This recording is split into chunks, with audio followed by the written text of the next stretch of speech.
여러분, 사람의 행동에는 근거가 다 있습니다. 예를 들어 정치인은 정치인으로서 그 사람이 그렇게 행동하는 근거가 있고, 또 기업인은 기업인으로서 그렇게 행동하는 근거가 있기 마련입니다. 정치인은 그가 잡고자 하는 권력이 근거가 될 것이고, 또 기업인은 돈이 그 행동의 근거가 될 것입니다. 우리 예수님을 믿는 성도들에게도 성도로서 살아가는, 또 성도로서 그렇게 행동하는 근거가 있습니다. 성도의 행동의 근거는 바로 하나님의 약속, 하나님의 말씀입니다. 그 약속과 말씀을 근거하여 살아가는 것, 그것이 진짜 믿음의 삶이라고 하는 것이죠. 내가 어떻게 해야 할 것인가 결정하는 것, 그것이 바로 하나님의 약속이고 하나님의 말씀입니다. 그게 예수님을 믿는 것이죠. 이스라엘 백성들이 이제 에돔 땅을 둘러서 요단강 동쪽을 지나가게 됩니다. 그리고 이제 아모리 족속의 땅 바로 앞까지 왔습니다. 에돔 왕에게 했던 것처럼 이스라엘이 아모리 왕 시온에게 이 땅을 지나가도록 허락해달라 요청을 합니다. 22절에 우리에게 당신의 땅을 지나가게 하소서. 우리가 밭에든지 포도원에든지 들어가지 아니하며 우물물도 마시지 아니하고 당신의 지경에서 다 나가기까지 왕의 큰 길로만 지나가리다 하나. 우리가 당신들에게 아무 피해 주지 않고 그저 길만 빌려달라, 이런 요청을 합니다. 이 요청에 아모리 왕 시혼이 거부를 합니다. 그리고 자신들의 백성들을 모아서 이스라엘을 공격합니다. 근데 이 공격에 이스라엘 백성들이 맞서 싸웁니다. 24절에 이스라엘이 칼날로 그들을 쳐서 무찌르고 그 땅을 아르논에서부터 얍보까지 점령하여 암몬 자손에게까지 미치니 암몬 자손의 경계는 견고하더라. 이 말은 암몬 자손의 땅 경계까지 완전히 아모리 족속의 땅을 이스라엘 백성들이 다 점령했다라고 하는 뜻입니다. 여러분, 에돔 땅이 이스라엘이 지나가기를 거부했을 때 이스라엘 백성들은 싸우지 않고 돌아갔습니다. 그런데 아모리 왕 시온이 이스라엘이 지나가기를 거부했을 때 모양은 똑같은데 이스라엘 백성들은 싸웠습니다. 그리고 그들의 땅을 다 점령했습니다. 두 왕이 똑같이, 한 왕은, 에돔 왕은 이스라엘 백성들을 지나가기를 거절하고 또 아모리 왕도 거절했는데 두 왕의 반응은 똑같았는데 이스라엘의 반응은 왜 이렇게 달랐을까? 하나님의 약속이 달랐기 때문에 그렇습니다. 그들을 향한 주의 말씀이 달랐습니다. 하나님께서는 에돔을 향하여는 싸우지 말라, 이렇게 말씀을 주셨고 아모리를 향하여는 다른 말씀을 주셨습니다. 창세기 15장 16절에 보면 내 자손은 4대 만에 이 땅으로 돌아오니 이는 아모리 족속의 죄악이 아직 가득 차지 아니함이니라 하시더니, 그리고 창세기 15장 21절에 아모리 족속과 가나안 족속과 기르가스 족속과 여부스 족속의 땅이니라 하였더라.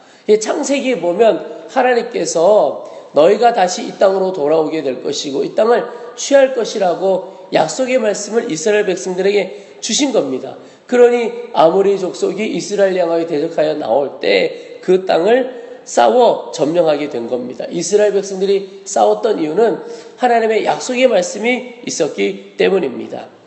여러분, 믿음의 사람이 누구냐? 하나님의 약속을 붙드는 사람이 믿음의 사람입니다. 주님이 가라시면 가고 주님이 설하시면 서는 사람, 그 사람이 예수님을 믿는 사람입니다. 하나님께서는 우리 한 사람 한 사람을 향한 놀라운 약속을 다 주셨고 또 우리의 가정을 향한 약속, 우리의 자녀들을 향한 약속, 하나님께서 저는 다 주셨다고 믿습니다. 중요한 것은 우리가 나의 삶을 향하여, 우리의 가정을 향하여, 우리 자녀들을 향한 하나님의 약속의 말씀을 붙들고 나아가는 것입니다. 오늘도 주께서 내게 주신 약속의 말씀, 내가 너를 사랑하노라, 내가 너와 함께하노라, 내가 너를 지켜주겠다 라고 하신 약속의 말씀을 붙들고 나아가는 하루 되시기를 축복합니다.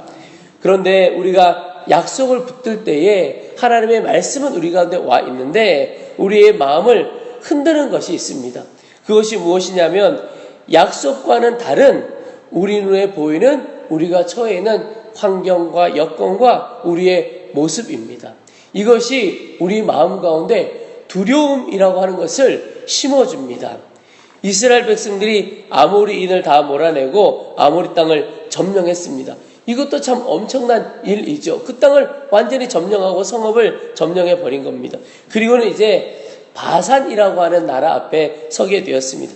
바산의 길로 가게 되는데 그 바산 왕 옥이라고 하는 사람이 또 이스라엘 백성들 앞을 가로막습니다. 그런데 이 바산이라고 하는 땅이 어떤 땅이냐? 신명기에 보면 3장에 그 모든 성읍이 높은 성벽으로 둘려있고 문과 빗장이 있어 견고하며 그 외에 성벽 없는 고을이 심히 많았느니라. 바산은 이런 높은 고산지대에 위치한 천혜의 요새입니다. 성읍들이 높은 성벽으로 둘러 있어서 정복하기가 굉장히 어려운 땅입니다. 여러분, 고산지대에 성벽 하나만 잘 쌓아 놓아도 점령하기가 너무너무 어렵습니다. 그리고 그 땅만 점령하기 어려운 것이 아니라 백성들이 또한 보통 사람들이 아닙니다. 키가 굉장히 컸고 또 바산왕 옥이라고 하는 사람은 그 중에서도 대단한 사람입니다. 신명기 3장 11절에 보면 르바임 족속의 남은 자는 바산왕 옥뿐이었으며 그의 침상은 철 침상이라 아직도 암몬 족속의 라빠에 있지 아니하냐. 그것을 사람의 보통 규빗으로 재면 그 길이가 9규빗이요 너비가 4규빗이니라. 이 당시에 흔하지 않았던 철 침상을 바산왕 옥이 사용했는데 길이가 이 규빗이라고 하는 것을 요즘으로 바꿔보면 길이가 4.05m예요. 그리고 너비가 1.8m예요. 보통 사람 길이만큼을 너비로 쓰는 사람이 바로 이 바산왕 옥입니다. 그러니 이 사람의 덩치와 키가 얼마나 대단했던가 하는 것을 볼 수가 있습니다. 근데 그 땅과 그 백성들을 보는 이스라엘 백성들의 마음이 어떠했겠습니까? 아마 보는 것만으로도 그 소문을 듣는 것만으로도 그들 안에 두려움이 가득했을 것입니다. 그런데 그때 하나님께서 말씀을 주십니다. 오늘 34절에 보시면 여호와께서 모세에게 이르시되 그를 두려워하지 말라. 내가 그와 그의 백성과 그의 땅을 내 손에 넘겼나니 너는 헤스본에 거주하던 아모리인의 왕 시온에게 행한 것 같이 그에게도 행할지니라. 아모리 족속을 다 물리쳤던 것처럼 너희도 그렇게 다 이길 것이다. 내가 그 땅을 너희에게 그 족속을 넘겼으니 뭐 하지 마라? 두려워하지 마라. 하나님께서 이스라엘 백성들에게 주신 말씀, 두려워하지 마라. 오늘 우리에게도 주님께서 두려워하지 말라고 말씀하신다고 믿습니다. 하나님께서 그 땅을 이스라엘에게 넘기겠다고 말씀하셨고 또 그 말씀 그대로 이스라엘 백성들이 행합니다. 35절에 이에 그와 그의 아들들과 그의 백성을 다 쳐서 한 사람도 남기지 아니하고 그의 땅을 점령하였더라. 이스라엘 백성들이 광야 생활 처음 할 때는 두려움으로 주의 약속의 말씀을 붙들지 못합니다. 그래서 우리가 저 땅에 들어가지 못할 것이다. 우리는 저들의 다 밥이다. 뭐 이런 이야기를 합니다. 두려워하지 말라는 하나님의 말씀 그 앞에 서지 못하고 그래서 40년을 방황하게 되죠. 그런데 오늘 본문에 보면 이제 가나안으로 들어갈 때 되어서 40년이 지나고 나서는 두려워하지 말라고 하는 하나님의 말씀을 이스라엘 백성들이 붙들고 담대히 나아가게 됩니다. 40년 동안 우리가 살펴보았던 것처럼 원망 던지는 훈련, 그리고 정말 주의 말씀을 붙들고 두려워하지 않고 믿음으로 나아가는 훈련이 된 거예요. 그래서 오늘 이제 눈에 보기에는 너무 두려운 일이지만 하나님께서 두려워하지 말라. 그 땅을 너에게 넘기겠다. 그랬으므로 이스라엘 백성들이 나가 싸워 점령하게 됩니다. 여러분, 우리가 우리 눈에 보이는 것에 마음을 빼앗기지 않고 맡기지 않아야 하겠습니다. 우리가 싸워야 할 사람들의 모습 또 환경에 마음 빼앗기지 않고 자신들의 연약함에 마음 빼앗기지 않아야 하겠습니다. 이스라엘들이 이제 이 바산왕 앞에서는 그렇게 마음을 빼앗기지 않은 겁니다. 그리고 그들은 하나님의 말씀에 그들의 마음을 맡겼습니다. 여러분, 오늘 우리가 살아가는 이 삶은 또 하나의 영적인 전쟁입니다. 우리가 눈에 보이는 것과 달리 그 뒤에 영적인 큰 전쟁이 있는 겁니다.